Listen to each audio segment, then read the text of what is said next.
Hello everyone, this is J Spark coming at you again. Thank you for inviting me into your homes, your hotel rooms, your dorms. I figured out a pretty easy way of doing video. I'm trying my iPhone for the first time, so let's see how this works out. And today I want to continue, by the way, it's Marvelous Monday. I want to continue sharing with you about, a season where, apart from being hospitalized, I would say to date it was one of the most trying seasons that I've ever lived through. And I want to tell you about a time when I was hospitalized, and I'm looking at Gabby. She's so cute. Hi, Gabby. Yes, I want to share with you a time when, after being placed with a trachea, for those of you who don't know what a trachea is, please Google.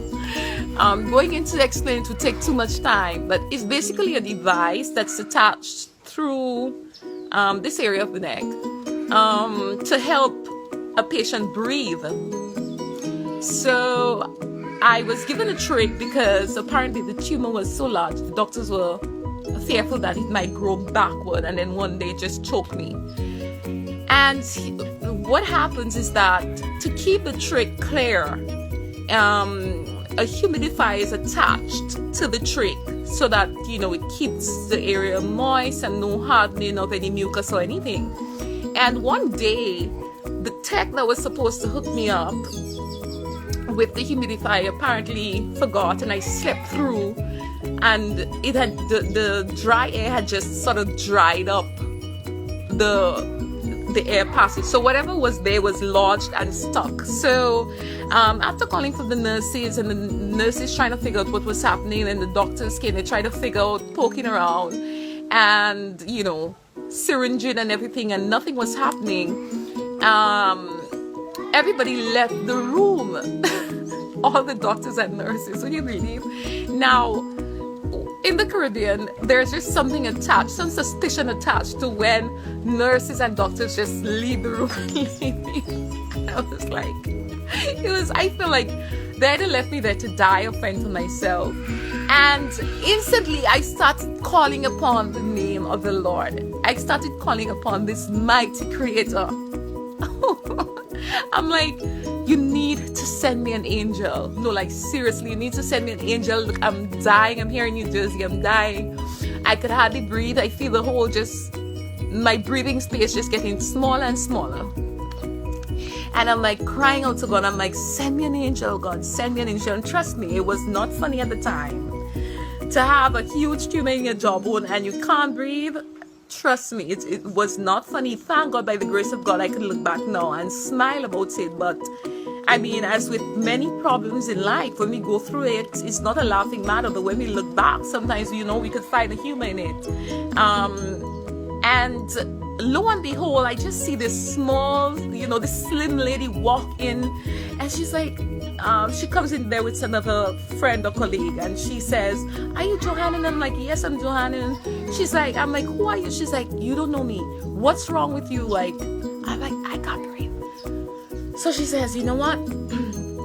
I need to go and ask the doctors if they would give me permission to touch you. I've worked on this ward for, was it 13 or 15 years, she told me. But I'm now working on another ward. Apparently she's a nurse. She's like, I'm your cousin. I'm your mother's first cousin. You don't know me. I'm your cousin. And she says, let me go get the doctors and ask them permission. She runs back into the room. Obviously, she would have gotten the permission. And she comes in with a box of saline water that she starts breaking all these little bottles of saline water and pumping into my throat. And by then, I was just trusting, okay, well, if this lady knows what she's doing, and if this is what's going to keep me alive, then let's go for it. So lo and behold, for a short story, all the whatever was blocking, all the clots and what's not were coming out, and I am there just so grateful and weeping. I'm holding on to, I'm like, you don't understand. Like, I asked God to send me an angel. You really don't understand. And she's like, I was just asking God to send me an angel. You really don't understand. And she's like, I'm on my break, so I need to rush back down to my ward. Let me tell you something. When this lady left, not only was I super grateful, I was just it's not that I couldn't believe what just happened, but I couldn't believe what just happened. And ever so often, I remind myself, like, when last have you been an angel to someone? Because at the end of the day, the mighty creator does use our own hands and our own feet to go and hug and touch and, comfort with our words. And I'm telling you today, apart from looking for an angel, if you're in distress, don't be afraid to ask God to send you an angel.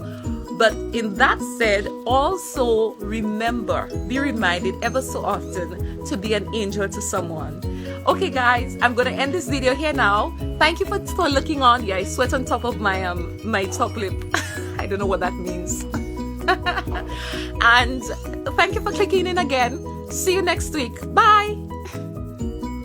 Always light the candle of hope.